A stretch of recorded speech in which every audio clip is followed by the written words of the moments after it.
Selamat pagi Dokter Koko. Selamat pagi Bang Tim, Sehat ya selamat Dok? pagi Mas Bayu dan lain-lain, teman-teman semua. Sehat, alhamdulillah sehat. Syukurlah dalam tugas memang kita harus tetap menjaga kesehatan, kondisi pandemi kita masih belum surut soalnya Dok. Jadi masih banyak pertanyaan juga yang dikirimkan kepada kami. Saya akan langsung saja Dokter Koko ke pertanyaan pertama. Yang Baik. pertama ini dari @andi_hakim. Dok, tante saya berumur 50 tahun. 2 hari yang lalu kepalanya pusing, kayak kelingan katanya, dan hilang timbul ini pusingnya. Nah tadi pagi cek tensi, ternyata tensinya 137/74. Itu artinya Ya, apa ya Dok? Adakah obat yang harus dikonsumsi atau makanan apa yang boleh dan tidak boleh dikonsumsi? Silakan Dok. baik. Jadi Mas Andi Hakim, untuk tantenya ini kan kita nggak punya data yang lengkap mengenai penyakit-penyakit apa saja Hmm, yang sudah pernah didiagnosis, apakah ada hipertensi, diabetes, bagaimana kadar kolesterol, gulanya gimana, dan parameter yang lain ya. hmm, Nah, termasuk berat badan juga dan bagaimana dia mencukupi kebutuhan harian yang makannya, ya. nutrisinya itu kan datanya agak kurang. Tapi kalau dari keluhan, usia memang udah di atas 40, terus ada gejala yang pusing. Kita sebutnya kan itu mengarah ke vertigo kan. Hmm, Nah, tensinya sendiri pada saat diukur memang nggak terlalu tinggi, itu masuknya kriteria prehipertensi. Tapi hmm, apakah tantenya ini mengkonsumsi obat tekanan darah, itu juga datanya nggak ada. hmm. Jadi Belum bisa dibaca ya kelingannya alasannya apa gitu. vertigonya bisa disebabkan banyak hal, bisa dari tekanan darah atau mungkin obat tertentu yang dikonsumsi. Jadi saran saya sih sebenarnya masih tetap perlu ke dokter. Hmm, Terutama kalau setelah 1-2 hari istirahat, kemudian mencoba mengurangi makanan-makanan yang tidak sehat, beralih ke sayuran dan buah lebih banyak. hmm. Ternyata 1 hari 2 hari itu masih pusing, sebaiknya ke dokter sih kalau Tapi seperti ini.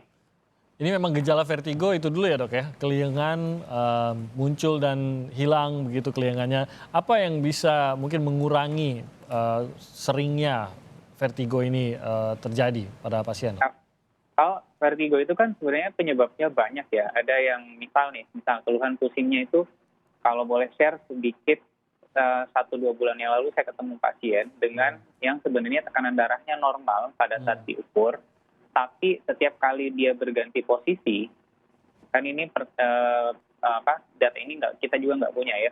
Setiap kali berganti posisi, dari posisi baring ke duduk atau duduk ke berdiri, pasien itu merasa pusing.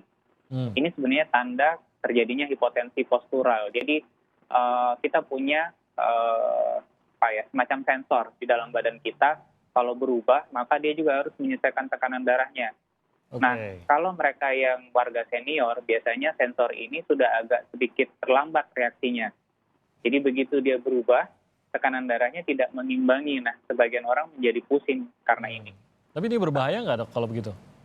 Kalau tidak di-treat, jadi ada risiko jatuh kan. Yang kami takutkan sebenarnya adalah kalau pasien itu kelingan dan jatuh, kebentur. Oke. Jadi bisa ada trauma kepala, kemudian atau trauma punggung, pinggang gitu. Itu yang kami sebenarnya takutkan. Oh ini alasan kenapa kalau sudah mungkin memasuki usia tertentu tidak boleh bangun dengan Ya, tiba-tiba begitu ya dari ya posisi disarankan. berbaring. Memang syaratnya jadinya adalah mengubah posisinya itu pelan-pelan, bertahap. Tidak spontan untuk berubah posisi dari tidur, duduk atau berdiri. Oke. Jadi kalau untuk tantenya Mas Hakim ini saya belum berani menyimpulkan, tapi saran saya adalah evaluasi dalam 1-2 hari, mengubah pola makannya menjadi lebih sehat, lebih banyak sayuran dan buah yang segar. Evaluasi 1-2 hari, kalau masih ada gejala pusing itu sebaiknya ke dokter.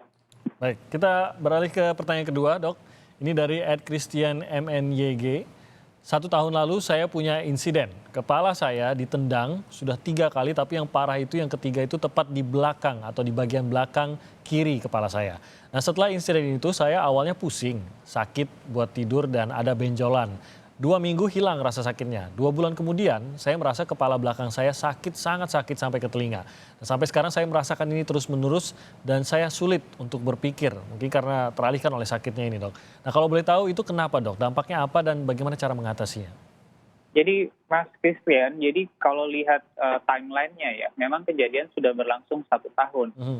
Tapi kok dia bisa berulang? Pertanyaan saya justru di Iya. sana.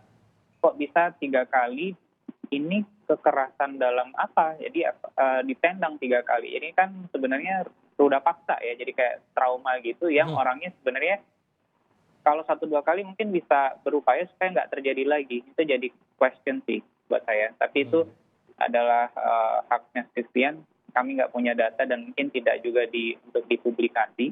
Hmm. Nah, tapi pada saat ditendang di bagian belakang kepala itu yang biasanya yang harus dievaluasi adalah apakah tidak terjadi retak di sana, apakah tidak terjadi perdarahan, itu kalau masih baru. Nah, ini sudah setahun. Biasanya luka-luka yang seperti perdarahan dan retak itu sudah pulih karena sudah 1 tahun. Tapi yang membekas biasanya adalah di sininya nih, bagaimana dia merasa mungkin tersakiti, mungkin jadi Psikologisnya begitu ya, Dok? sifatnya lebih ke psikologis. Oh, Itu ini juga bisa juga mempengaruhi secara fisik begitu, Dok? iya, bisa. Jadi kami sebut itu bagian dari gejala-gejala psikosomatis ya. Jadi ada pengalaman yang traumatis, kemudian sudah berlangsung setahun, mungkin secara fisik sudah tidak ditemukan kelainan, tapi kok pasien masih merasa bahwa di situ masih ada nyeri, kemudian kadang dia berdenging. Di sisi lain kita harus evaluasi telinganya juga, karena kan apakah tidak terjadi gangguan pusat keseimbangan. Jadi banyak item sebenarnya, karena kan ini kepala ya. Jadi kalau sudah dihajar kayak petinju berkali-kali gitu, itu juga harus diperiksa tuh. Oke, jadi itu yang harus dilakukan, memang harus diperiksa juga, dan itu mungkin butuh sampai di-scan bagian dalam gitu ya, Dok ya? Saran saya tidak buru-buru kita menentukan bahwa harus di-scan bagian dalam, tapi biasanya nanti dokter akan menuntun, misal dokter THT akan memeriksa dulu bagaimana kondisi telinga, hidung ya, apakah ada pergeseran, kita kan nggak tahu apakah ini cuma 3 kali atau bagaimana, atau 3 episode, ya kan? 3 episode bisa jadi pukulannya lebih dari 3 kali.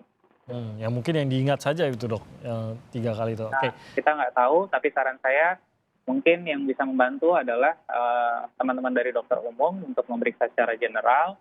Mungkin nanti akan di-refer ke teman dokter spesialis saraf atau dokter spesialis THT juga untuk melihat apakah ada jejas yang membekas setelah dihajar, ditendang 3 kali itu. Oke, kita beralih lagi, Dok, ke pertanyaan berikutnya dari @Nona Lutfi.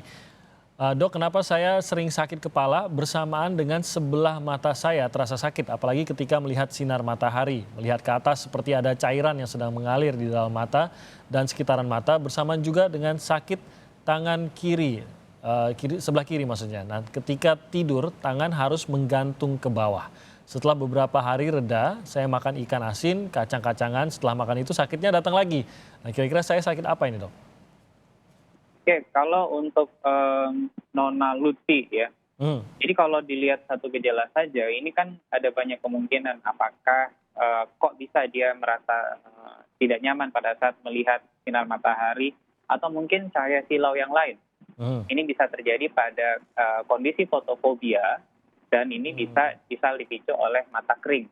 Nah, kalau mata kering itu ya memang bisa menimbulkan gejala-gejala seperti ini. Tapi yang jadi problem tambahan adalah kenapa dia sakit di tangan sebelah kiri. Iya.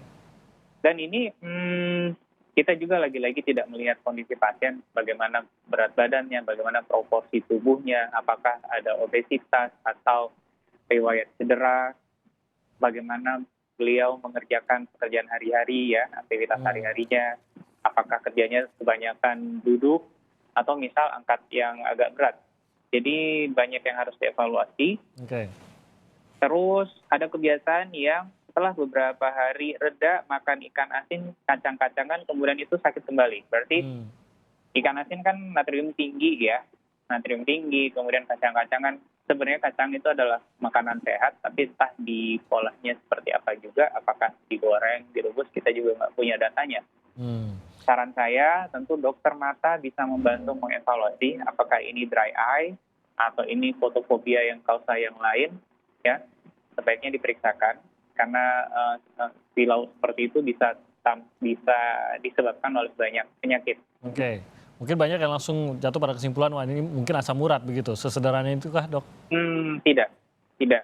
Jadi kalau melihat kondisi ini, ada tiga kondisi yang sebenarnya bisa jadi tidak terhubung satu sama lain, tapi bisa juga dia terkoneksi. Itu Tapi yang harus harus dicari ya.